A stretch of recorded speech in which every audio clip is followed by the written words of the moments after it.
Hi guys, my name is Sabinasina, born again. I love Jesus as my personal savior. I'm here to talk about cyberbullying na stories zenye nimekuwa ukiona kwa mitandao about Theuri and Ruth Wamuyu. Nasemekana ni me said chick and I'm pregnant for Theuri, which is not true. Mimi sina mimba. Watu wamekuwa wakispoil jina yangu wakiniambia sijui nimefukuza chat, sijui niko na mimba ya bishop na vitu mingi. Imagine hadi mtu anakuja inbox kunitusi. Mbona mtu anitusi shwali?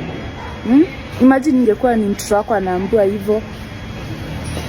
Mtoto wako anaambiwa niko na uchungu, naongea na uchungu sana. Ruth na Theuri ni wazazi wangu wa kiroho. So hakuna vile naweza enda kulala na bishop. Seriously, aje sasa itaanza aje?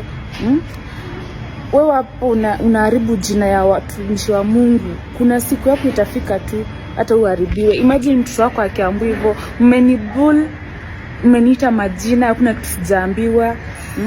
Unapata wamama wananitusi, wanacomment vitu mbaya, aka nikasaid chick, sijui ni umeharibu ndoa ya wenyewe. Hakuna ndoa nimeharibu, na kama kuna kitu siwezi utamani ndoa ya mtu iharibiwe. Juu najua kesho yangu itaharibu, hata ya watoto wangu itaharibu, so siwezi. So kwanza nataka mjue vile mnasema ati nilifanya Ruth na Theuri waachane, hawajaachana.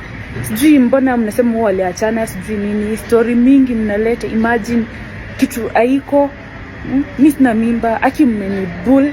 Yaani hakuna majina mjanita, mmenitroll. Kila mahali ni Sabinasina, surely amchoki.